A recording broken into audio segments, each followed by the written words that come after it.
क्या unsecured loan लेके अगर कोई गोल्ड खरीद ले इस समय, या लोन लेके गोल्ड खरीद ले, हाँ, और अगले 2 साल तक रख ले, हाँ, तो क्या प्रॉफिट हो सकता है, बढ़िया आरओआई आ सकता है? अच्छा, लास्ट टाइम जो हम लोग ने वीडियो किया था, जी, तो वो रील गई थी लगभग 6 मिलियन। तो बहुत सारे कॉल्स मेरे पास आए कि सर वो मुझे इंश्योरेंस कराना है। बहुत सारे गोल्ड व्यापारी का जी। फ़ोन आया।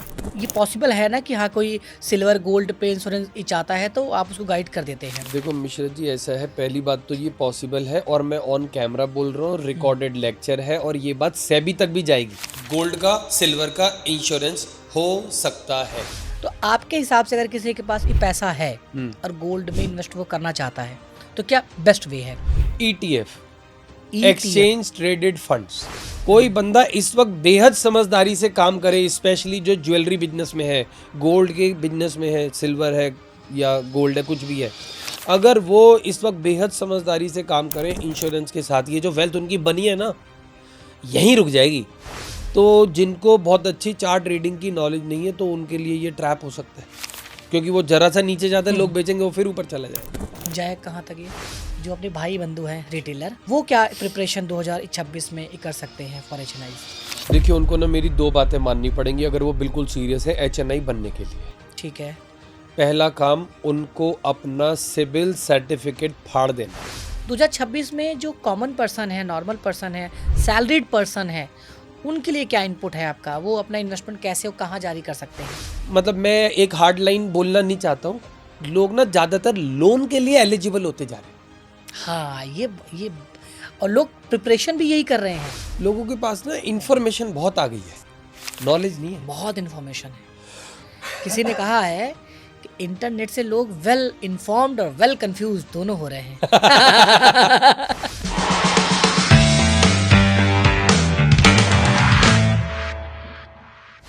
सर ये बताएं, क्या जिस हिसाब से गोल्ड का प्राइस बढ़ रहा है, क्या अनसिक्योर्ड लोन लेके अगर कोई गोल्ड खरीद ले इस समय, या लोन लेके गोल्ड खरीद ले, हाँ, और अगले 2 साल तक रख ले, हाँ। तो क्या प्रॉफिट हो सकता है, बढ़िया आरओआई आ सकता है? मिश्रा जी देखो, अगर वो इसके सारे टेक्निक समझता है, सारे टेक्निक का मतलब है भाई, एक तो फोरकास्ट कितने दिन तक का है और कितना है, ठीक है, भाई कितना ऊपर जाएगा और कितने दिन में ऊपर जाएगा, ये तो खैर चार्ट रीडिंग से पकड़ा जा सकता है। दूसरा, अगर कोई सिक्योर्ड लोन ले रहा है या अनसिक्योर्ड लोन ले रहा है तो इसका मतलब है देनदारी तो उसकी बनेगी वहां पे। हाँ, इसमें अगर वो बंदा गोल्ड का इंश्योरेंस जानता है तो उसके लिए तो हाँ है, अगर इंश्योरेंस नहीं जानता तो ना है। और टोटल रिस्क फिर भी समझना पड़ेगा, चाहे वो इंश्योरेंस करे या ना करे। अब वो क्या उतना रिस्क ले सकता है, क्योंकि देखो अभी गोल्ड काफी ऊंचा है, क्या थोड़ी बहुत बीच में गिरावट नहीं आएगी तेजी में? भाई तेजी में छोटी मोटी करेक्शन तो एक बड़ी जाहिर सी बात है। ठीक है। तो ये फिर वो करेक्शन के लिए तैयार है या नहीं है, ये कुछ बातों का ध्यान रखें। और इंश्योरेंस इसमें सबसे जरूरी है। अगर इंश्योरेंस समझता है तो फिर मुझे लगता है कि उसको अपने डिसीजन को पहले पेपर पे ड्रॉ करना चाहिए कि भाई इतना रिस्क है, इतनी देनदारी है विद ब्याज, और उसके बाद फिर कहाँ तक ये जाएगा। अगर इन सब के जवाब है तो हाँ, नहीं तो रिस्क नहीं लेना चाहिए। तो इंश्योरेंस मतलब जहां तक रेट बढ़ा है गोल्ड का, जी, उसी पे आप इंश्योरेंस करवा लो, वही प्रोटेक्ट कर लो। अच्छा, हाँ, तो फायदा ये होगा भाई, जो बढ़ी हुई वैल्यू है आप उसको इंश्योरेंस से बचा लोगे गिरने से। मान लो 140 हो जाए कल को, हाँ, तो 140 पे आपने 140 का आपने इंश्योरेंस कर दिया, ठीक है, ठीक है जी। अब कोई भी फिगर ले लेते हैं, एक एग्जांपल के लिए ये रह गया 80,000, ठीक है, तो 60,000 रुपए घट गए, ठीक है, आपको मोटे तौर पे 45,000 रुपए वापस आ जाएंगे अच्छा, अप्रोक्सीमेटली। ठीक है, तो भाई रिस्क है, फिर इंश्योरेंस की कॉस्ट भी है, ठीक ये है, सारी चीजें उनको समझनी पड़ेंगी। ओके। अच्छा, लास्ट टाइम जो हम लोग ने वीडियो किया था, जी, सो वो रील गई थी लगभग 6 मिलियन। जी, तो बहुत सारे कॉल्स मेरे पास आए कि सर वो मुझे इंश्योरेंस कराना है। बहुत सारे गोल्ड व्यापारी का जी। फ़ोन आया, तो मैंने कहा ठीक है, जो सर थे उनका नंबर मैं दे दूंगा। तो ये पॉसिबल है ना कि हाँ, कोई सिल्वर गोल्ड पे इंश्योरेंस चाहता है तो आप उसको गाइड कर देते हैं? देखो मिश्रा जी, ऐसा है, पहली बात तो ये पॉसिबल है और मैं ऑन कैमरा बोल रहा हूँ, रिकॉर्डेड लेक्चर है और ये बात सेबी तक भी जाएगी, हाँ, MCXB तक तो जाएगी। राइट। तो मेरे ऊपर क्वेश्चन आ सकता है, आजकल सेबी बहुत सख्त है, तो सोच समझ के बोल रहा हूँ, कॉन्फिडेंटली बोल रहा हूँ। और गोल्ड का, सिल्वर का इंश्योरेंस हो सकता है, मगर आपको उसकी समझ भी पूरी होनी चाहिए। भाई इंश्योरेंस कैसे लेना है, समझ क्या गया। कॉस्ट होनी चाहिए, हम्म, कितने टेन्योर का लेना है, हम्म, कब बुक करना है, ये चीजें तो देखो पता ही होनी चाहिए, बट हो सकता है। बहुत अच्छा सर। अच्छा, गोल्ड में सर, मान लीजिए किसी को इन्वेस्टमेंट करना है, मुझे लगता है कि अभी जो इन्वेस्टमेंट गोल्ड में हो रहा है वो बहुत बड़े मात्रा में हो रहा है। जी। फॉरेन इन्वेस्टमेंट भी आ रहे हैं, इंडिया में लोग रिजर्व कर रहे हैं गोल्ड। तो गोल्ड जब लोग रिजर्व करने जाते हैं, खरीदने जाते हैं, तो जो आम जनता है वो जाके ज्वेलरी बनवा लेती है। करेक्ट। कुछ स्मार्ट लोग हैं वो एसआईपी कर लेते हैं, राइट। मान लो मुथूट में कर लिया, तनिष्क में जाके कर लिया, और वहां पे वो सॉलिड गोल्ड ले लेते हैं, बिस्किट ले लेते हैं। राइट। तो आपके हिसाब से अगर किसी के पास ये पैसा है और गोल्ड में इन्वेस्ट वो करना चाहता है, तो क्या बेस्ट वे है? ETF, ETF। Exchange traded funds. सबसे पहली बात, किसी भी कैटेगरी का बंदा इसमें पैसे लगा सकता है। ओके, ठीक है। अब इसका सबसे पहला फायदा ये होता है, ये कम से कम क्वांटिटी में भी खरीदा जा सकता है। आप जैसे, देखिए, हाँ, ऐसा बताइए जिसमें रिस्क ना हो लॉस का। नहीं ऐसा तो खैर नहीं हो सकता, ठीक मगर है। देखो नोशनली तो कम हो सकता है और नोशनली बहुत ज्यादा बढ़ भी सकता है। अच्छा, ठीक है। तो देखिए 3 कैटेगरी है, अपर क्लास, मिडिल क्लास और लोअर मिडिल क्लास। तो लोअर मिडिल क्लास वाला भी बंदा इसमें पैसे लगा सकता है, आज उसके पास जितने पैसे हैं। ETF वो चीज है, तो मैं ये रिकमेंड करूंगा ETF के थ्रू पैसे लगाओ। और क्योंकि देखिए अगर आप फ्यूचर खरीदोगे MCX में, तो वहां पे तो मार्क टू मार्केट आ सकता है, मतलब मार्जिन कॉल आ सकती है अगर उल्टा चल पड़ा तो। ठीक है। और फिर वो भरना मतलब ऑन द स्पॉट सबके बस की बात नहीं होती। और Okay. इसका वैल्यू बहुत बड़ा होता है। अगर बड़े गोल्ड की बात करें, वहाँ पे बड़ा गोल्ड और मिनी गोल्ड भी होता है, तो वो काफ़ी एक्सपेंसिव होता है, तो हर कोई ट्रेड भी नहीं कर पाएगा। उसमें वोलेटिलिटी बहुत ज़्यादा होती है, तो हर बंदा उसको झेल नहीं सकता। अच्छा। हाँ, खड़े खड़े वो आपको 10-20 लाख रुपए का प्रॉफिट लॉस तो ऐसे खड़े खड़े दे देगा, मतलब बिना कुछ करे। जरा सी मूवमेंट आई 10 लाख रुपए प्लस या माइनस कर देगा। तो अभी बताइए, जो नॉर्मल एक जनता है, जो जी। लेमैन है, वो ETF के लिए कहाँ अप्रोच करे, कहाँ जाए? नेशनल स्टॉक एक्सचेंज में ठीक आप है। गोल्ड ETF ढूंढिए, और बहुत सारी कंपनियों के हैं। आपको बस एक बात का ध्यान रखना है, जिस भी ETF का वॉल्यूम सबसे ज्यादा है उसी में पैसे लगाने, मतलब जो हाईली लिक्विड है उसमें पैसे लगाने। तो अब मान लीजिए एक आम जनता को नहीं पता ये सब। नहीं, मैं यही चीजें फॉलो करना है। सिर्फ नेशनल स्टॉक एक्सचेंज पे जावे, डीमेट अकाउंट, ट्रेडिंग अकाउंट आजकल सभी के होते हैं, नहीं तो खुलवा लो। और वहां पे जाके जैसे आप रिलायंस का शेयर सर्च करते हो वैसे ही गोल्ड ETF सर्च करो, और काफ़ी सारी कंपनियों के आ जाएंगे। आपको सिर्फ एक बात चेक करनी है, सबसे ज़्यादा वॉल्यूम किस में हो रहा है। अगर मान लो वो बंदा ये भी नहीं कर पा रहा, नहीं पकड़ पा रहा कि कौन सा है, तो चैट GPT पे जावे, सिर्फ वहां पे लिखे नेशनल स्टॉक एक्सचेंज में सबसे ज़्यादा लिक्विड कॉन्ट्रैक्ट ETF का कौन सा है, या कौन सा ETF सबसे ज़्यादा लिक्विड है, अच्छा। वो बता देगा। मैं यहाँ पे देखिए ऑफिशियल चैनल पे मैं किसी को फेवर नहीं मैं करना समझ चाहता, गया, हाँ। खुद सर्च करे, बस जो सबसे ज्यादा लिक्विड है उसको जाके खरीद ले। और जो अभी अपनी जर्नी स्टार्ट कर रहे हैं वो लोग हर महीने थोड़ा थोड़ा पैसा SIP करते रहे गोल्ड के अंदर, और अगर एक बड़ी वैल्यू बन जाए तो दोस्त फिर इंश्योरेंस भी करो। फिर तो इंश्योरेंस गोल्ड या सिल्वर में भी करते रहे? दोनों में। अभी तो सिल्वर तो मुझे लगता है गोल्ड से भी तेज चलना चाहिए। अच्छा। हाँ, क्योंकि देखिए ग्लोबल डिमांड भी है, और हमारे यहाँ तो गोल्ड सिल्वर खरीदना ऑस्पिशियस माना जाता है, शुभ माना जाता है। फिर मतलब बड़ों का भी हमें पहले बचपन से ही यही कहना है कि भाई आप गोल्ड सिल्वर लेके रखो। तो अभी तो इसके अंदर खासा डिमांड है, क्योंकि इंडस्ट्रियल डिमांड भी है, हमारे अपने कल्चर से भी कनेक्टेड है, और आजकल तो खैर टॉक ऑफ द टाउन यही है। ओके। अच्छा, जो लोग सॉलिड इन्वेस्टमेंट करना चाहते हैं, जो ये ETF या ट्रेडिंग में नहीं जाना चाहते, तो वो क्या ज्वेलरी बनवा लें या बिस्किट खरीद लें? जो चीज़ उनके लिए कन्वीनियंट है रखनी। अच्छा। भाई थोड़ा आपको अब रखोगे तो घर पे ही, हम्म घर पे रखोगे तो फिर आपका रिस्क तो थोड़ा बहुत रहता ही है, क्योंकि अगर क्वांटिटी बढ़ती चली गई तो जो चीज मोस्ट कन्वीनियंट है वो करना चाहिए। कितना सेफ है गोल्ड इन्वेस्टमेंट? देखिए मैंने कहा था कि अगर आप इंश्योरेंस की नॉलेज रखते हो तो मेरे हिसाब से तो आपको कोई दिक्कत नहीं है, किसी को दिक्कत नहीं आएगी। ये तो अच्छा, गोल्ड खरीदने के लिए हम लोग टैक्स तो देते ही हैं, जी यानी कि जितना गोल्ड है वो टैक्स का है। जी। ठीक है। तो मान लो किसी के पास 50 तोला है, 100 तोला है, तो कोई दिक्कत तो नहीं होनी चाहिए, क्योंकि आप टैक्स दे रहे हो और आप हाँ, रिजर्व कर रहे कोई हो। दिक्कत नहीं है, तो पेड टैक्स पेड के बाद कुछ दिक्कत नहीं है आपको। आप चाहे जितना मर्जी गोल्ड यस रखो, यस यस। यानी आप अपना पैसा गोल्ड में आप इन्वेस्ट कर सकते हो। हाँ जी। ओके। अच्छा, गोल्ड में बहुत सारे लोग ना मुथूट का बहुत अच्छा इस्तेमाल करते हैं, क्योंकि ये पॉडकास्ट ये थोड़ा-सा मैं कंसल्टेटिव रखना चाहता हूँ कि आम जनता ये समझ पाए। राइट।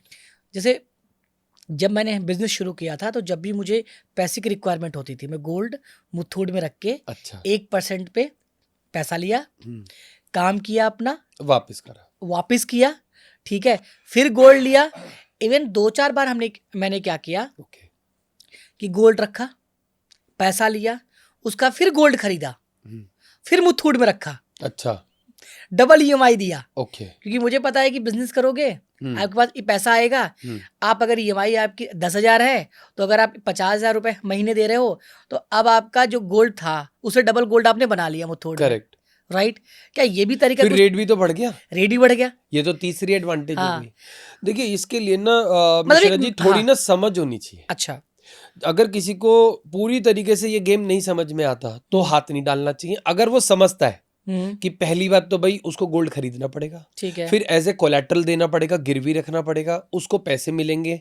अब देखो इससे ना 2-3 एडवांटेज होंगी। पहली बात, गोल्ड का खुद का रेट बढ़ रहा है, तो अब हाँ, ये डेड एसेट नहीं हुई। नहीं तो अक्सर ना कुछ लोग मिसगाइड क्या करते हैं, अगर आप देखो इसका यूज नहीं करते तो हुँ, ये डेड एसेट है। डेड स्टैंड, हाँ, आपने बिल्कुल। ज्वेलरी बनवा ली, अब कभी जब भी शादी आएगी तो ज्वेलरी पहनोगे, कबर्ड में रखे हो अपने। कबर्ड में रखी हुई है। हाँ, अब आपने अगर बिस्किट लिया है या हुँ, कुछ भी रॉ फॉर्म में लिया है और आपने उसको एज अ कोलेट्रल दे दिया, तो गोल्ड की वैल्यू तो बढ़ ही रही है। हाँ, अब वो डेड एसेट का आपने एक और एडवांटेज ले लिया, हुँ, कैश रेज करा, उस कैश को अपने ग्रोइंग बिजनेस में डाला। हाँ, अब ग्रोइंग बिजनेस में मान के चलो आपकी साल की 15% 20% की आरओआई आ रही है, हुँ, रिटर्न आ रही है आपकी, तो सर उसमें से कुछ परसेंट आपने अपने गोल्ड को वापस भी कर दिया, जो इंटरेस्ट पे था इंटरेस्ट भी दे दिया आपको, हुँ। और उधर गोल्ड की वैल्यू भी बढ़ रही है। तो एक तरफ गोल्ड की वैल्यू बढ़ रही है, दूसरा तरफ बिजनेस भी बढ़ रहा है उसी पैसे से। तो आम के आम और गुठलियों के भी दाम। क्योंकि इंडिया में क्या होता है, लोग बेचना नहीं चाहते जी। पहले, लेकिन जब जिस गांव से मैं आता हूँ, वहाँ प्रॉब्लम में गोल्ड लोग बेच देते थे, राइट। लाला को, सुनार को। लेकिन लाला का जो रेट होता था वो 10% right. Monthly, oh my god. 5% monthly gold पे। Oh my god. कि उनकी स्ट्रेटजी क्या थी कि मतलब ये लोग ना छुड़ा पाए या राइट। ना ले पाए, और गोल्ड में अपने पास ले लूं। राइट। बट मुथूट या बैंक जब से ये लोग आए हैं, राइट। तब से लोग को बहुत कम इंटरेस्ट रेट पे, राइट। ठीक है। एक सिक्योर्ड फैसिलिटी है। हाँ, हाँ। तो मैं आपसे ये जानना चाहता हूँ कि जो लोग नॉर्मल आम जनता है, उनके पास अगर कोई भी गोल्ड है, हम्म। मान लो पुश्तैनी गोल्ड है, शादी गोल्ड है, कोई भी गोल्ड है, तो अगर उनको पैसा चाहिए एजुकेशन को लेके, बिजनेस को लेके, या कहीं पर है, तो बैंक या मुथूट कितना सेफ है, राइट? एक तो ये, क्या उनको करना चाहिए? हम्म। और ऐसा तो नहीं कि वो गोल्ड जब वहाँ बैंक में लेके आते हैं, तो आजकल डर लगता है कि मेरे पैन कार्ड में दिख जाएगा, हम्म। मेरे इनकम में दिख जाएगा। तो वो क्लैरिटी मैं आपसे ये चाहता हूँ, सो दैट लोगों का भला हो जाए। नहीं तो क्या होता है, गोल्ड घर में है हम्म। और पैसों की ज़रूरत है, हम्म। हम ले भी नहीं पा रहे हैं, कर भी नहीं पा रहे हैं, और वही और रुके हुए हाँ, हैं। वही रुके हुए हैं।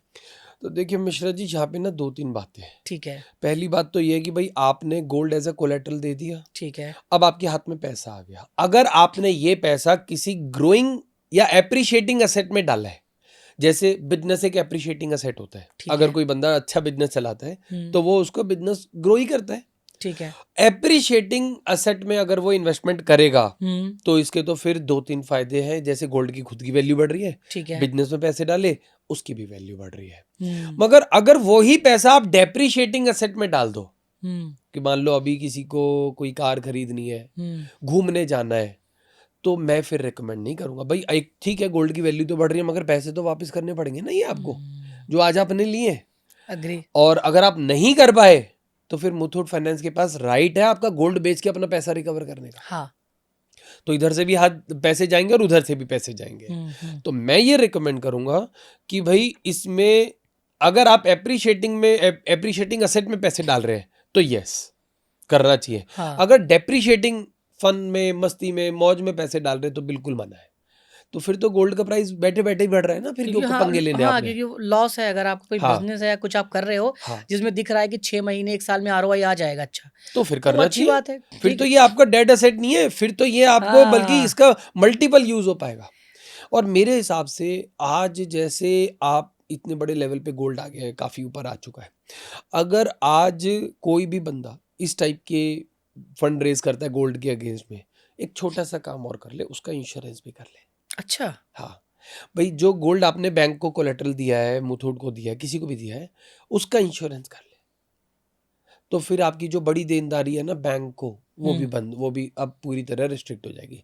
उसका खर्चा साल का 2% है, मैं ये भी बता दूं, अच्छा, इंश्योरेंस का साल का साल का 1 करोड़ का गोल्ड है तो 2 लाख 2 रुपए। लाख रुपए, महीने के करीब 16,000 रुपए।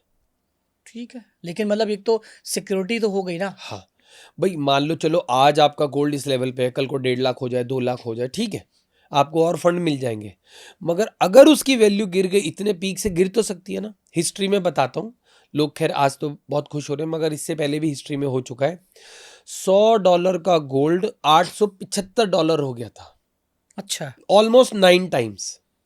अब लोग तो बड़े खुश हो रहे हैं, अब यहाँ तो और बढ़ जाएगा, क्योंकि उस वक्त तो आपके आत्मविश्वास का कोई ठिकाना ही नहीं होता कुछ किसी नहीं का। होता है, आप तो अपने पीक पे मगर होते हो। उस वक्त तो आप ये भी भूल जाते हो कि भाई साहब गाड़ी में ब्रेक भी लग रहे हैं, चलाने दे, क्योंकि इतनी तेज चल रहा है। मगर दोस्त 875 का गोल्ड $250 आ गया था, गए, सारी खुशी चली गई। तो दोस्त इस टाइप का रिस्क बिजनेसमैन नहीं लेते। बिजनेसमैन हमेशा कैलकुलेटिव रिस्क लेता है। क्या करेगा वो?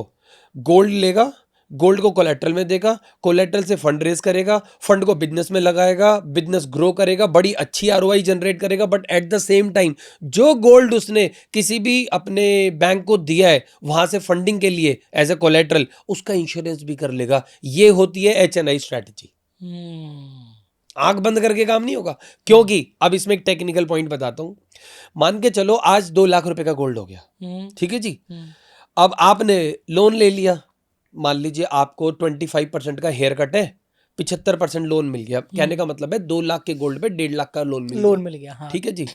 अब अगर इसकी वैल्यू टूटी गोल्ड की टॉप से, और मान लो रह गई 1.25 लाख रुपए, तो आपकी देनदारी बन गई बैंक को, बन गई, क्योंकि 1.5 लाख रुपए तो आप रेज कर चुके हो, 1.25 लाख की वैल्यू रह गई, तो आपको तुरंत पैसे भरने पड़ेंगे। तो ये आप भरने की पोजीशन में हो। अगर नहीं हो तो भाई सीधा सा है, इंश्योरेंस करो और अपने आप को फुल प्रोटेक्ट करो, तब आप देखिए कहाँ जाती है बात। अब चलो इसी को थोड़ा सा और डिटेल समझते हैं। मान लो 2 लाख की वैल्यू है गोल्ड हाँ, की, और 2% दे के इंश्योरेंस करा करा लिया, दिया। ठीक है। अब अगर 1.25 लाख हो गया गोल्ड का, हाँ तो क्या फायदा होगा? सर, इसमें 75,000 का करेक्शन आया है। हाँ। मोटे तौर पे आपको 55,000 रुपए वापिस आ जाएंगे उसी महीने। अच्छा। 55,000 रुपए। और अगर किसी बंदे ने पुराना गोल्ड खरीदा हो, मान लो इस तेजी में उसने लाख रुपए में खरीदा है, लाख रुपए की वैल्यू हो गई 2 लाख रुपए गोल्ड की, ठीक है जी। वो इंश्योरेंस हर महीने कर रहा है, और इस वक्त मान लो करेक्शन आ गई बहुत तगड़ी, 1.25 लाख रुपए आ गया, 75,000 रुपए का करेक्शन आ गया। अब उसको मार्केट से कितने पैसे मिल गए? 55,000 रुपए। 55,000 रुपए प्लस 1.25 लाख रुपए, कितने हो गए जी आपके? ये 180 हो गए। और आपने खरीदा कितने में था? 1 लाख में। आज भी 80,000 रुपए मुनाफे में हो, जब गोल्ड 1,25,000 है। ये ताकत है इंश्योरेंस की। तो दोस्त कैलकुलेटिव रिस्क लेना चाहिए। HNI कभी भी हवा में तीर नहीं चलाएगा। अच्छा। हाँ, मैं बता रहा हूं आपको। कोई बंदा इस वक्त बेहद समझदारी से काम करे, स्पेशली जो ज्वेलरी बिजनेस में है, गोल्ड के बिजनेस में है, सिल्वर है या गोल्ड है, कुछ भी है, अगर वो इस वक्त बेहद समझदारी से काम करें इंश्योरेंस के साथ, ये जो वेल्थ उनकी बनी है ना, यहीं रुक जाएगी। मैंने क्या कहा था? $875 का गोल्ड $250 आ गया था। हिस्ट्री में खोल के देख लेना, पूरी हिस्ट्री जब आप लोड करके देखोगे ना, तो आपको पता चलेगा ये सच में 9 गुना हो गया था करीब करीब भाव, और फिर 1/3 रह गया, बल्कि 1/4 रह गया करीब करीब। तो आप एक बात बताओ, वो तो बस एक लहर सी आई, आपने देखी, खुश हो गए, अब फिर वहीं आ गए जहां से चले थे। ओके। जो समझदारी से चलेगा आज बढ़ी हुई वैल्यू को वहीं रोक देगा, इसको वेल्थ बोलते हैं। ओके। अच्छा, गोल्ड को लेकर सर एक और भी है कि लोग कह रहे हैं गोल्ड की अगर वैल्यू बढ़ रही है तो यानी भारत के लिए वो ठीक नहीं है। ओके, ठीक है, क्योंकि इसमें फॉरेन इन्वेस्टमेंट आ रहा है, वो जी। सारी चीजें। तो गोल्ड का बढ़ना ठीक होता है किसी देश के लिए? बिल्कुल ठीक होता है अच्छा। भाई, हमारे पास अपना भी तो रिजर्व है गोल्ड का, और जो करेंसी हाँ। प्रिंट होती है वो भी तो गोल्ड के अगेंस्ट में होती है। तो जब अच्छा। करेंसी भी प्रिंट हो रही है और गोल्ड की वैल्यू भी बढ़ रही है, जब हम्म। गोल्ड की वैल्यू बढ़ रही है तो सर फिर तो हमारे लिए तो क्या दिक्कत है? अच्छा, बढ़ती क्यों है सर वैसे? क्या ये बढ़ कैसे रही है? गोल्ड की वैल्यू? देखिए 3 फैक्टर इसके अंदर काम कर रहे हैं प्राइमरली। सबसे पहले ना, अब इन गोल्ड और सिल्वर का ना थोड़ा सा इंडस्ट्रियल यूज बहुत ज्यादा हो गया है। आज जैसे मैं बताता हूँ, मेरे एक स्टूडेंट ने ना अपनी कंपनी लिस्ट कराई है अभी अभी SME प्लेटफॉर्म पे, नमो ई वेस्ट। तो वो लोग जो भी प्रोडक्ट पिक करते हैं इंडस्ट्री से, जैसे पुराने कंप्यूटर उन्होंने पिक करे, तो वो क्या करते हैं, एक एक पार्ट अलग करते हैं, तो उसमें से गोल्ड भी निकलता है, सिल्वर भी निकलता है इलेक्ट्रॉनिक आइटम्स में, और इसकी धीरे धीरे डिमांड भी बढ़ती जा रही है। तो अब जितने भी इलेक्ट्रॉनिक इक्विपमेंट आ रहे हैं उसमें ये सब चीजें लग रही हैं, तो सर डिमांड एक तो बढ़ती जा रही है बहुत ज्यादा। ये बड़ा अच्छा कंडक्टर भी है गोल्ड। यस, तो इसीलिए अब सवाल ये है कि अगर डिमांड अभी तो थी भाई ज्वेलरी के हिसाब से गवर्नमेंट भी खरीद रही है भाई, अपने को बैकअप भी तैयार करना है, मगर अब इंडस्ट्रियल डिमांड भी आ गई है। तो सर इसका तो तीनों का चीजों का एडवांटेज तो होगा ही ना। अब ये अपने बुल रन में चल रहा है, सुपर बुल रन में। डाउन भी हो सकता है ड्रास्टिकली। करेक्शन आएगी, जब मैं आपको ये बोल रहा हूँ ना $100 से $875 हो गया था, तो 3 बार करेक्शन आई थी 30% की करीब करीब, एक बार 20-22% की थी, एक बार 30-35% की थी, और शायद तीसरी बार भी 30-35% की थी। तो जिनको बहुत अच्छी चार्ट रीडिंग की नॉलेज नहीं है तो उनके लिए ये ट्रैप हो सकता है, क्योंकि वो जरा सा नीचे जाता है लोग बेचेंगे, वो फिर ऊपर चला जाएगा। कितना करेक्शन आ सकता है आपके हिसाब से? देखिए बीच में करेक्शन तो आएंगे छोटे मोटे, 20% से लेके 30% तक का करेक्शन आ सकता है, 30-35% तक का। जाए कहाँ तक ये? सर ये तो 2026 क्या देखिए मेरे हिसाब देख से रहे हैं चार्ट के हिसाब से अभी तो चलना चाहिए ये काफ़ी तेज, मगर जब चार्ट पूरा मैच्योर हो जाएगा ना तब कहना ज़्यादा ठीक है। ये तो बहुत अर्ली स्टेज है क्योंकि अभी फ्रेश ब्रेकआउट हुआ है इसका। तब पर भी 2026 में कुछ आपका प्रोडक्शन? मैं तो मिश्रा जी ये कहता हूँ जो वेल्थ बन रही है ना, क्योंकि अगर मैं कोई टारगेट दूंगा तो लोगों की एक अजम्पशन बन जाएगी। मैं तो ये कह रहा हूँ जो बढ़ता जाए उसका इंश्योरेंस करते रहो, सब कुछ आपका है। हाँ। क्योंकि इसका टारगेट निकालना ना एक्चुअल में ब्लू स्काई जोन में है अभी ये, तो बड़ा मुश्किल है। हम तो ये कह रहे हैं जैसे जैसे न्यू हाई बने इंश्योरेंस हर महीने करते रहो, अपनी लाइफ को एंजॉय करो, और जो वेल्थ दिख रही है वो केवल दिखने के लिए नहीं होनी चाहिए, नोशनल नहीं होनी चाहिए, वो परमानेंट फिक्स करो। उसके लिए सिर्फ एक काम करो, इंश्योरेंस, जिसका साल का खर्चा मात्र 2% है। सही है, मतलब एटलीस्ट आपका गोल्ड सिक्योर तो हो गया, प्राइस सिक्योर हो गया, वेल्थ बन गई सर। HNI यहाँ पे तमाशा देखने नहीं आया भाई, पता चला $100 क्या हो गया $900, 900 से फिर 250 हो गया, क्या हुआ? कुछ करा आपने? उस वक्त खुश हो रहे थे, अब दुख हो गए, बस इससे ज्यादा क्या हुआ? आपने बेचा ही नहीं उस पीक पे। मगर जो बड़े ज्वेलर्स हैं वो तो कभी बेच भी नहीं सकते ना, क्योंकि उनको बैकअप मेंटेन करना पड़ता है। तो क्या करें, जैसे ही नया नया पीक बने, नई नई ऊंचाइयों पे गोल्ड जावे, अपना इंश्योरेंस करते रहो और वो वेल्थ को वहीं रोक दो। और इंश्योरेंस तो हर जगह है, आप प्रॉपर्टी लेते हो वहाँ भी इंश्योरेंस है, कोई फ़ोन लेते हो वहाँ भी है।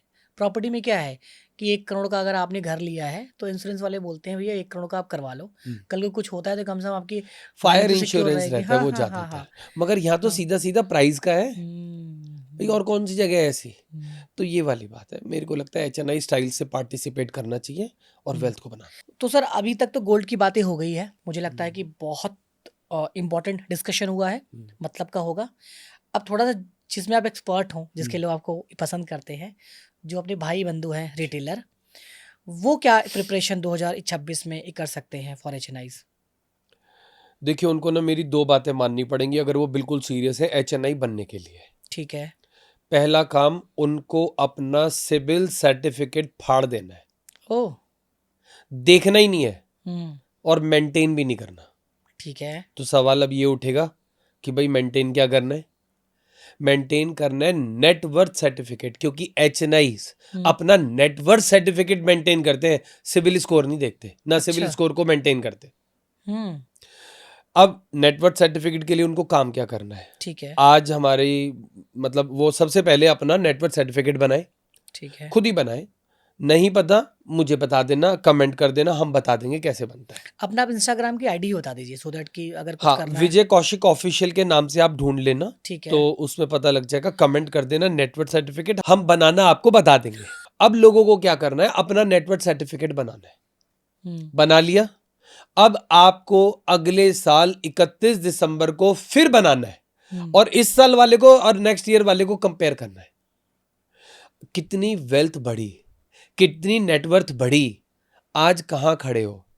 अगर सिविल स्कोर में चक्कर में रहे ना, तो 1 साल बाद जब इसी शीट को बनाओगे तो दिखेगा इतना लोन बढ़ गया। अच्छा भाई सिविल स्कोर क्यों मेंटेन कर रहे हैं लोग? नया लोन मिल जाए, है ना, कभी जरूरत पड़े तो। फिर जरूरतें पड़ती नहीं है, बन जाती है, इसीलिए सिविल स्कोर मेंटेन होता है। मैं क्या कह रहा हूं, एक HNI आज तक मुझे ऐसा नहीं मिला जो अपने सिविल स्कोर के बारे में कभी बात करता है। अच्छा। उसे पहले दिन ये बोल दिया जाता है नेटवर्थ सर्टिफिकेट नहीं है तो अभी बनाओ, नहीं तो 1-2 दिन में खूब ब्रेनस्टॉर्मिंग करके बनाओ तुम्हारी नेटवर्थ आज क्या है, और ठीक 1 साल बाद इसको रिव्यू करेंगे कहां तक पहुंच गए। जिससे क्या होगा, आपको अपनी ग्रोथ के बारे में पता लगेगा। जब ग्रोथ के बारे में मिश्रा जी पता लगता है ना, तो बंदा फिर ग्रोथ फोकस्ड हो जाता है। जब ग्रोथ फोकस्ड हो जाता है ना, तो दिमाग उसका उसी डायरेक्शन में चलता है कि मैं इस साल अपनी ग्रोथ कैसे और कर सकता हूं। इक्विटी से करूं, प्रॉपर्टी से करूं, म्यूचुअल फंड से करूं, गोल्ड से करूं, सिल्वर से करूं, क्रिप्टो से करूं, किससे करूं। वो ग्रोथ ओरिएंटेड माइंड बनेगा आपका। हर साल कम से कम 15 से 20% का मिनिमम इजाफा या इंक्रीमेंट होना चाहिए आपकी नेटवर्थ में। ये मिनिमम टारगेट लेके चलो, और उसको अचीव करने के लिए आपको सारे अटेम्प्ट, सारे प्रयास, सारी कोशिशें करनी ही पड़ेंगी। ये जब तक नहीं होगा, आप, आई एम सॉरी टू से, आप उस डायरेक्शन में नहीं चल रहे हो। और डायरेक्शन में नहीं चल रहे हो तो जितना मर्जी सोच लो, उतने पैसे आ जाए, उतने पैसे आ जाए, सोचने से नहीं आते पैसे, उस डायरेक्शन में चलने से आएंगे और सीरियस एफर्ट करने से आएंगे। ये तो बहुत इंपॉर्टेंट मतलब आपने बताया, क्योंकि अभी तक क्या था, लोग मतलब जिनको नहीं जानकारी है वो civil civil civil, but net worth certificate से ये होगा, एक तो वो अपने ना उसको ट्रैक भी कर पाएंगे कि ईयर ऑन ईयर ग्रोथ क्या है, करेक्ट। और फिर वैसे ही उनकी स्पीड होगी या स्ट्रेटजी वैसे ही होगी। भाई अचीव करना है, टारगेट सेट कर लिया 15-20% का, अब उसे अचीव करना है। हम्म, और जब तक आप अपने सर्टेन लेवल्स ना अचीव कर लें, हम्म, सर्टेन लेवल का मतलब ये है कि भाई जैसे एचएनआई बनने के लिए कम से कम 5 करोड़ रुपए का आपके पास असेट होना चाहिए। अच्छा, जब तक वो अचीव ना कर ले, कोई भी ऐसा खर्चा ना करे जो आपको किसी भी ट्रैप में डाल दे। जैसे डेप्रिशिएटिंग असेट में आपको कोशिश करे कोई पैसा ना डालना पड़े, और ईएमआई पे तो वो खरीदनी ही नहीं है, कितनी ही जरूरी है, अच्छा, खरीदनी ही नहीं है। यानी एसेट जो आप बात कर रहे हैं उसमें ईएमआई ना हो, डेप्रिशिएटिंग असेट ना हो, और ईएमआई पे तो बिल्कुल भी ना हो। वो फिर तो समझ गया। और ये 5 करोड़ का एसेट जो होगा वो कुछ भी हो सकता है। हाँ, इक्विटी हो, म्यूचुअल फंड हो, प्रॉपर्टी हो, गोल्ड हो, सिल्वर हो, बिटकॉइन हो, कुछ भी हो। वैसे जो अभी अर्ली स्टेज में है, एम्बिशियस एचएनआईज है, उनके लिए इक्विटी रिकमेंडेड है बस, क्योंकि इक्विटी में छोटा पैसा लगता है, कम पैसे से भी शुरुआत करके बड़े अचीवमेंट हो सकता है। जिनके पास प्रॉपर्टी है केवल माना जाएगा उसको भी, माना जाएगा। माना जाएगा। प्रॉपर्टी हो, गोल्ड हो, अगर ये 5 करोड़ का सॉलिड है हाँ, तो आप तक आ जाना चाहिए तुरंत। एचएनआई है। हाँ, अच्छा, फिर वो अपनी अल्ट्रा एचएनआई की जर्नी चालू करे। अच्छा, हाँ, मगर उसके भी पहले नेटवर्थ सर्टिफिकेट बनाए। आज मेरी क्या नेटवर्थ है, अगले साल मुझे इतना अचीव करना है, कैसे अचीव होगा। हम्म, फिर जब वो क्वेश्चन आएंगे ना, तो ब्रेनस्टॉर्मिंग होगी, फिर रिवर्स थिंकिंग होगी। और जब तक वो ना हो, उसको नैरो लेन में चलना ही पड़ेगा। नैरो लेन का मतलब है आपको कोई भी इन्वेस्टमेंट डेप्रिशिएटिंग असेट में नहीं करनी, और ईएमआईज में तो बिल्कुल नहीं करनी। डेप्रिशिएटिंग असेट वो भी ईएमआईज पे, मतलब बिल्कुल भूल जाओ। जिसका मान लो डीमेट अकाउंट ना हो, तो खुलवाए। आजकल डीमेट अकाउंट खुलवाना क्या बड़ी बात है, कुछ भी नहीं है, hardly it's a matter of few minutes. आज ही भारत में एजुकेशन की बहुत प्रॉब्लम है, आपको पता है सर। यस, स्पेशली अगर हम लिटरेसी की बात करें तो फिनांस तो बिल्कुल लोगों को समझ में नहीं आती। करेक्ट, ठीक है, अगर वो समझ में आती शायद भारत की जीडीपी कुछ और होती। राइट, आपको पता है कि आज गाँव में तिजोरियों में कितना गोल्ड रिजर्व रखा होगा, ट्रू, इसका कोई मीनिंग नहीं, right, there is no meaning. वो जब 10,000 रुपए वो तोला था, तब से गोल्ड रखा होगा, और आज इतना टाइम हो गया, राइट। तो उनको नहीं पता कि हाँ इसको क्या क्या करना मार्केट है, करना है, कैसे यूज़ करना है। और तो अब ऐसे पॉडकास्ट से क्या होता है, एटलीस्ट ब्रेन स्ट्रॉमिंग होती है, हम करेक्ट, समझते हैं चीज़ों को। राइट। नहीं यार, हमें ये फोकस करना चाहिए। 2026 में जो कॉमन पर्सन है, नॉर्मल पर्सन है, सैलरीड पर्सन है, उनके लिए क्या इनपुट है आपका? वो अपना इन्वेस्टमेंट कैसे और कहाँ जारी कर सकते हैं? सबसे पहले तो मिश्रा जी, जैसे मैंने बताया, सिबिल स्कोर मेंटेन ही नहीं करना, देखना ही नहीं है उसको, ये बहुत बड़ी बात है। फाड़ के फेंक दो। अगर अच्छा, एचएनआई स्टेटस अचीव करना है तो। ओके। हाँ, सीधी सी बात। तो बैंक तो अगर सिविल स्कोर की बात करेगा तो क्या नेटवर्थ उसको ओवरकम कर लेगा? सर, नेटवर्थ सर्टिफिकेट के सामने सिबिल स्कोर चीटी भी नहीं है। अच्छा, वो हाथी है, ये चीटी भी नहीं है। ये हर फील्ड में? सर इंडिविजुअली मेंटेन करा जाता है नेटवर्क सर्टिफिकेट, ठीक है। और चाहे तो आप खुद भी बना सकते हैं, नहीं तो अच्छा चार्टर्ड अकाउंटेंट अगर आपकी नॉलेज में है वो बना के देगा, बिठाएगा आपको, पूछेगा आपसे कुछ सवाल और बना के दे देगा। हाँ, जैसे अभी मैं लंदन जा रहा था, तो लंदन के पहले वहाँ के एम्बेसी ने बोला था कि नेटवर्थ सर्टिफिकेट ये चाहिए। राइट, तो तब पता चला कि हाँ, वो नेटवर्थ क्यों मांग रहे हैं। करेक्ट, वो इसलिए मांग रहे हैं कि भाई आप मेरे कंट्री में आ रहे हो, वापस जा भी सकते हो कि नहीं जा सकते, करेक्ट, क्या कहीं वहीं स्टेटस रह है आपका। जाओगे। हाँ, वहीं रह जाओगे। राइट, तो और भी काम में आता है वो। करेक्ट। और जो नए लोग हैं वो क्या करें? सर सबसे पहला काम तो उनको भी यही क्योंकि करना आप ना पड़ेगा। जैसे जो बड़े लोग हैं, नहीं नहीं नहीं नहीं उनके लिए तो आपके इनपुट अच्छे हैं। नहीं, ये हाँ। शुरुआत वालों के लिए भी है। अच्छा। हाँ, एक्चुअल में क्या होता है, अगर नेटवर्क सर्टिफिकेट नहीं है उस बंदे के पास, मान लो कुछ भी है, आज कुछ भी, कुछ तो है बेसिक जो शुरुआत भी कर रहा मैं है, कह रहा हूँ किसी के पास एसेट है 10 लाख रुपए की। तो 10 लाख का भी तो नेटवर्थ हो गया ना। अच्छा। अगर वो उसको भी मेंटेन नहीं कर रहा तो याद रखिएगा, और उसका ध्यान अगर सिविल स्कोर पे है तो वो सिर्फ अपने खर्चे ही बढ़ाएगा अपना। अगर आप सिविल स्कोर पे डिपेंडेंट है ना, तो 1 साल बाद आप अपने सिविल स्कोर को ही देखना, सिविल स्कोर की वजह से आप अपने लोन बढ़ा लोगे, और अगर लोन बढ़ गए तो HNI स्टेटस कभी अचीव नहीं होगा। तो क्या एक बहुत बड़ा एक ट्रैप है क्या ये? मतलब अभी तक एक्चुअल में आप समझिए। अगर आप मेरे से बुलवाना चाहोगे तो बिल्कुल हाँ, सही बोल रहे हो आप। अरे बाप रे।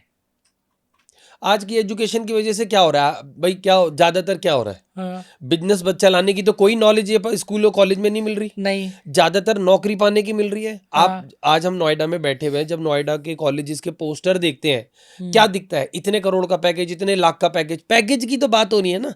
पैकेज मतलब नौकरी, नौकरी मतलब अगर आपका बड़ा पैकेज है तो दोस्त पहले महीने से ही टैक्स भी चालू हो गया आपका, इकोनॉमी में तो बड़ा अच्छा कंट्रीब्यूट कर रहे हो। ऐसा ना हो कि रिसोर्स बन के रह जाओ, रिसोर्स बन के रह जाओ। तो उस एजुकेशन की वजह से ना, मतलब मैं एक हार्ड लाइन बोलना नहीं चाहता हूँ, लोग ना ज्यादातर लोन के लिए एलिजिबल होते जा रहे हैं।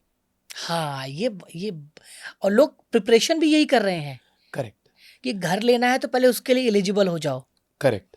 मैं आपको इसी पे एक एग्जांपल भी बताता हूँ, लोगों को मेरी फिर बात पे ज़्यादा यकीन आएगा। एक कंपनी अभी तो खैर लिस्टेड नहीं है, HDFC, केवल HDFC, नॉट बैंक। ये 1993-4 के आसपास मार्केट में लिस्ट हुई थी 27 रुपए पे। ठीक है। अभी 1.5 साल पहले HDFC बैंक में मर्ज हुई है, 2700 रुपए पे 100 गुना भाव। बाप रे। ऐसे गया ग्राफ, ऐसे कोई भी उठा के देख लेना, चार्ट अभी भी मिल जाएगा। इसका मतलब है लोन की डिमांड तो है। अब देखिए मिश्रा जी, ये डिस्कशन करते हैं लोग फंसते कैसे हैं। एक होम लोन, सबसे पहले आज की डेट में किसी बंदे को अगर घर चाहिए, कितने का पसंद आएगा? दिल्ली NCR की बात कर लेते हैं आपके हिसाब से। अब तो मिनिमम करोड़ से स्टार्ट हो रहा है, वो भी फ्लैट। हाँ। वो भी पसंद आए ना है नहीं हाँ, पता। स्टार्ट CR से है। ठीक है जी। हाँ। 1 करोड़ का घर है। हाँ। किस एज में लोन मिलेगा अब ये अंदाजा? 30 और 35, क्योंकि 30, अभी 35। करोड़, आपको अगर करोड़ रुपए का घर लेना है हाँ। तो 25 लाख डाउन पेमेंट करोगे, 75 लाख तो आपको। और वेल्थ भी तो बनानी है तब तक। अरे उससे पहले तो आप एलिजिबल भी तो होने चाहिए, तो उतनी सैलरी होनी चाहिए। सैलरी होनी चाहिए। हाँ। तो आपको 30-35 के बीच में लोन मिलेगा। कितने साल का होम लोन मिलेगा जी? ये मिलता है कुछ 20 साल का। 20 साल का। हाँ। 35 साल में होम लोन मिल रहा है 20 साल के लिए, 55 साल तक तो लोन नहीं उतार रहे हो, वेल्थ कब बनाओगे? इसलिए नेटवर्क सर्टिफिकेट की जरूरत पड़ती है। इसको रिवर्स करते हैं, मान लीजिए कि अब उसके पास नेटवर्थ सर्टिफिकेट है। है। क्या इम्पैक्ट पड़ेगा? आज उसके पास अगर नेटवर्क सर्टिफिकेट है, वो सबसे पहले ये देखेगा मेरे पास असेट क्या है। ठीक है। असेट, आज जैसे एक एग्जांपल ले लेते, 10 लाख रुपए की असेट है, 75 लाख रुपए का लोन लेके बैठ गया, तो उसको दिखेगा भाई ये मेरे लिए तो बर्डन है। भाई चलो होम लोन फिर भी 7-8% का ही है, मान लेते हैं, बर्डन तो है। अब मैं रिवर्स साइड बात करता हूं, इसका सोल्यूशन क्या है? सबसे पहले अपना एक टारगेट सेट करो। ठीक है। मान के चलो आपने टारगेट सेट करा 5 करोड़ का। ठीक है, आप जब भी अचीव होगा वो होगा।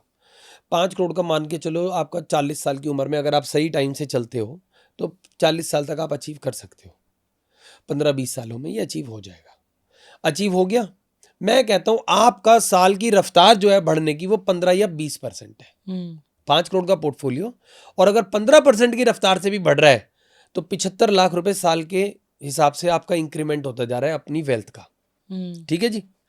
आज 5 करोड़ है, अगले साल 5 करोड़ 75 लाख हो गया। वहीं पे अब अगर आपकी एक तरफ आपकी जो नेटवर्थ है उसमें ये दिख रहा है भाई 5 करोड़ की एसेट है और 15% के हिसाब से इंक्रीमेंट हो रहा है, अभी मिनिमम ले रहा हूं अमाउंट, 20% कर दूंगा तो ये करोड़ रुपया हो जाएगा, मगर अभी 15% लेते हैं, 75 लाख रुपया आ गया, ये आपको इनकमिंग दिख रही है।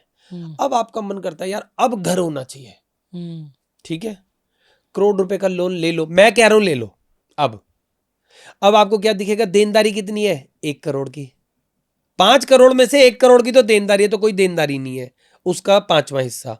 दूसरी बात किस परसेंट पे है, 8% पे, ले लो, साल का कितना जा रहा है, 8 लाख रुपए, कितने का, 1 करोड़ का, कोई दिक्कत नहीं है, क्योंकि मेरे को 15% आ रहा है 5 करोड़ पे। ये एनालिसिस करो तो सही एक बार, फिर क्लियरिटी आती है। जब केवल आपको वो एक ही चीज दिखते है ना, CIBIL score, loan loan loan, बस बंदा उसी में ही डूब जाता है और सारी जिंदगी में लोन ही उतारता रहता है। कभी फ्रिज के लिए लोन ले लेगा। चलो एक और एग्जांपल बताता हूं आपको, मैं 2 एग्जांपल बताता हूं, एक तो घर का लिया, दूसरा एग्जांपल मैं बताता हूं आपको चोला मंडलम, उसका चार्ट देखना मिश्रा जी, ऐसे जा रहा है चार्ट। क्यों जा रहा है भैया, क्या करते हैं, गाड़ी फंड करते हैं, गाड़ियां, कार और 2 व्हीलर। सर इतनी डिमांड है, स्टॉक प्राइस ऐसे भागे जा रहे हैं। हम क्या कह रहे हैं, भाई तुम्हारे पास उतनी नेटवर्थ है, अगर नेटवर्थ नहीं है ना तो ये आपके लिए बर्डन है, क्योंकि कार का मतलब है हाथी पाल लिया आपने। क्यों, पहली बात तो आजकल 15-20 लाख रुपए से नीचे की कार ही नहीं पसंद आई किसी को, ले ली, उसका ब्याज भरेंगे 5-7 साल, उसके बाद उसका पेट्रोल है, उसका इंश्योरेंस है, हर 6 महीने की सर्विस है, टूट फूट हो जाती है, एक्सीडेंट हो जाता है, पार्किंग है, टोल है, वियर एंड टीयर हो जाता है 10 साल में। भाई साहब वो 20 लाख की कार आपको कम से कम 50-60 लाख रुपए की पड़ेगी, और फिर 15 साल में जीरो, फिर घड़ी गाड़ी खरीदो, इसलिए भाग रहा है ये ग्राफ। मगर अगर आपके पास 5 करोड़ का पोर्टफोलियो है, उसमें 20 लाख का लोन क्या वर्थ है, कुछ वर्थ है, कुछ भी नहीं है, आप सोचोगे भी नहीं, और हो सकता है डाउन पेमेंट भी कर दो। तो आपको ना बड़ा स्ट्रेटेजिकली चलना पड़ेगा HNI की तरह। इससे खतरनाक एग्जांपल बताता हूं, एक कंपनी है बजाज फिंसर, 15 रुपए का शेयर था 2008-9 में, आज ना 1500 रुपए से ऊपर का है, 17 साल हुए, 100 गुना रिटर्न, बल्कि अब तो शायद बीच में 2000 रुपए भी हो गया था। सर 100%, 100 गुना रिटर्न, नॉट 100%, 100 गुना। इसका मतलब पता है क्या है, सबसे पहले मैं आपको ये बताना चाहता हूँ ये कंपनी क्या फंड करती है, होम अप्लायंसेस। आप बताओ एक होम अप्लायंसेस एवरेज कितने रुपए का आता होगा एक मिडिल क्लास घर में, 20-30 हजार रुपए का। सर शेयर ऐसे भागा है, इसका मतलब क्या है, लोग ना 30 हजार रुपए की डाउन पेमेंट कर नहीं पा रहे, और फिर सिविल स्कोर तो मेंटेन करना पड़ेगा ना, क्योंकि तुम 30 हजार की पेमेंट नहीं कर पा रहे हो डाउन। अगर सच में ही HNI बनना है और एक्चुअल में अपने लिए ईमानदार हो, किसी को दिखाने के लिए नहीं, तो सिविल स्कोर सर्टिफिकेट फाड़ दो, नेटवर्थ सर्टिफिकेट बनाओ, और अगर आपको लगे बॉस मैं 1 करोड़ 2 करोड़ 5 करोड़ अचीव कर चुका हूं, तो फिर अगर छोटा मोटा लोन लेना है 10-20-50 हजार का, तो कोई दिक्कत नहीं, क्योंकि उसकी कोई वर्थ नहीं है उस नेटवर्थ सर्टिफिकेट में, आपको खुद ही लगेगा बच्चा है।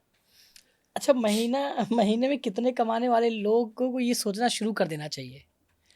सर देखो, जो बंदा सीरियस है अपने लिए, अपने करियर के लिए, दिखाने के लिए नहीं किसी को। मेरे पास बहुत लोग आते हैं कि ये है वो है, अच्छी बात है, कैसे लिया है, लास्ट में जब वो खुल एकदम बिखर जाता है फिर बताते हैं जी लोन ले रखे।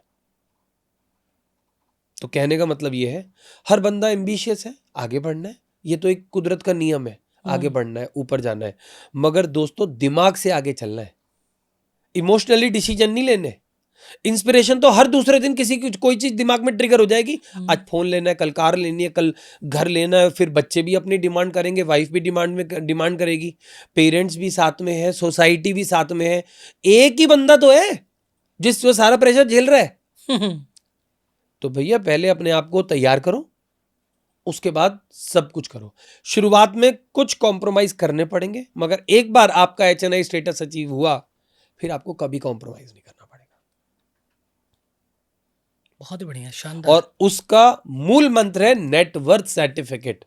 छप जाना चाहिए हर बंदे के दिमाग में, दिलों में, कि भाई ये काम अब करना है। अब फिर डिसीजन उस हिसाब से लोगे। फिर भाई साहब एक बार कोई भी खर्चा करने से पहले नेटवर्थ खोल के देख लेना बस। कि है कितना और क्या कर रहे हो। और क्या जरूरत है इन चीजों की, वो भी फिर पता लग जाएगी। हाँ, एक बार अचीव करो, फिर हम खुद ही नहीं रोक रहे आपको कुछ खर्चा करने से, फिर क्यों रोकना है हमने? कमा इसलिए रहे, खर्चा करें। तो बिजनेसमैन ही बहुत गलतियां करते हैं इन सब में, बहुत करते गलतियां करते हैं। काफी करते हैं। लोगों को यही नहीं पता कि बिजनेस के लिए अनसिक्योर्ड लेना चाहिए, ओडी लेना चाहिए, सीसी लेना चाहिए, एलसी Correct. लेना चाहिए, करेक्ट। इनवाइस फंडिंग करना चाहिए। ठीक है, लोग क्योंकि ना ये ट्रैप है, ये इतना बड़ा ट्रैप है कि वहाँ तो देखो खैर कहीं ना कहीं सीए का रोल होता है, वो समझा देता है, कोई सीएफओ होते हैं वो बता देते हैं, उनके तो वो डिसीजन ले लेते हैं। मगर इंडिविजुअल वो तो बस पता नहीं कौन सी भेड़ चाल में भागे जा रहा है।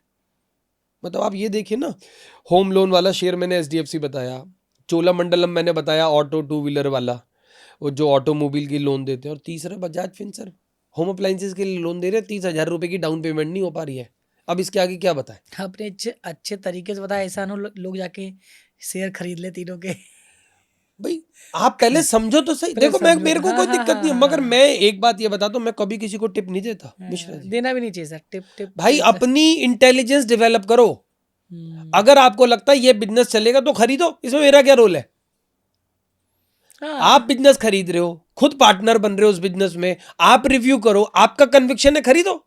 और दूसरों के प्रेडिक्शन में जो हम चलते हैं तो उसका अपना प्रेडिक्शन है ना।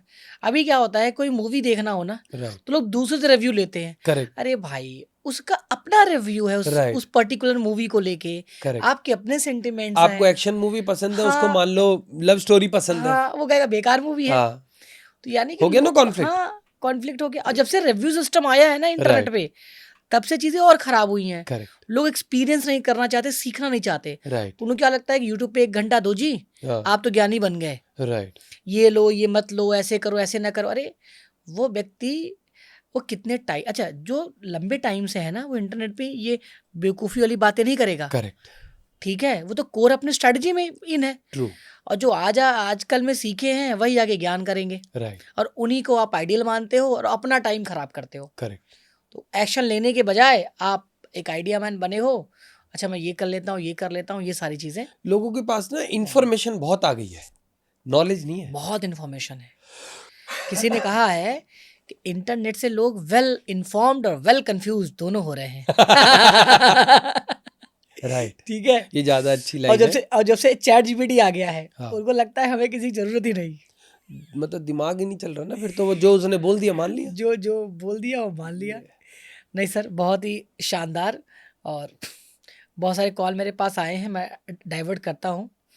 हैदराबाद से कॉल आए हैं कि मुझे गोल्ड सर का वीडियो देखा है और मैं एक शॉप है मेरी ज्वेलरी की, और मैं इंश्योरेंस करवाना चाहता हूँ। मुझे नहीं पता है, क्योंकि ये ना आपने कुछ नया बताया है, मतलब मैंने भी नहीं पहली बार सुना है, तो वो Right. भी पहली बार सुने हैं। अगर होता भी होगा तो लोगों ने इस तरीके से नहीं बताया। राइट। कहते हैं ना कि खान सर के पहले बहुत सारे टीचर थे, करेक्ट। बट उन्होंने कभी उस तरीके से समझाया नहीं, करेक्ट। तो इसीलिए लोगों को हिस्ट्री बड़ी कॉम्प्लिकेटेड लगी। राइट। उन्होंने अच्छे तरीके से बता दिया। आज Correct. लोग सोचो, आजकल के नए बच्चे हिस्ट्री अकल्ट को ध्यान से देखते हैं, सीखना चाहते हैं। करेक्ट। तो यानी कि एजुकेशन वेरी इंपॉर्टेंट। आप ऐसे वे ऑफ एजुकेशन। हाँ, way of education very important. Teacher वही महान है जो एक कॉम्प्लेक्स टॉपिक को अच्छे से आराम से समझा और पाए। आसानी हाँ, से हाँ, डिलीवर हाँ, कर हाँ, दे। हाँ। ठीक है सर, अब बाकी आप दर्शकों को ये भी बता दें कि आपके साथ, देखिए मुझे मैसेज करें, कॉल करें, कोई मतलब नहीं होगा ना। तो आप बता दें कि किसी को इंश्योरेंस वगैरह कराना है, कोई गूगल फॉर्म वगैरह हो आपका, कोई नंबर वंबर हो तो बता दीजिए, हाँ। सो दैट लोग कनेक्ट कर लेंगे आपको डायरेक्ट। हाँ तो सर नंबर है 9220342752। कोशिश करिएगा पहले व्हाट्सएप करें। ठीक है। हाँ मैं फिर रिपीट कर देता हूँ, 9220342752। और बाकी इंस्टाग्राम पे भी अगर आप कोई मैसेज भेजते हैं तो विजय कौशिक ऑफिशियल, यूट्यूब पे भी है जो विजय कौशिक वेल्थ क्रिएशन कोच, और लिंक्डइन पे तो खैर विजय कौशिक के नाम से ही है, आराम से मिल जाएगा। और आप वहाँ जाके कमेंट भी कर सकते हैं कि आपको इस पॉडकास्ट में भी हाँ, कमेंट कर सकते हैं। कमेंट करिए और क्या चाहिए आपको, और किस हाँ। पे वीडियो चाहिए, राइट। सर को क्या सोलो वीडियो बनाना चाहिए आपके लिए, हाँ। वेल्थ मैनेजमेंट में और क्या आप चाहते हैं। छोटी छोटी बातें पूछिए, बड़ी बातें पूछिए, पूछना इज वेरी इंपॉर्टेंट। वेल्थ आज के टाइम में 2026 में जिसने अपने वेल्थ पे फोकस कर लिया, health and wealth, right, winner है। हाँ वो विनर है। फिर उससे धनवान, अमीर और खुशहाल व्यक्ति कोई नहीं होगा जो हेल्थ और वेल्थ पे काम कर लिया। तो right, thank you sir, thank you thank so you so much. Much. और उम्मीद करता हूँ कि पसंद आया होगा सबको। बिल्कुल बिल्कुल, और thank you sir. Thank you.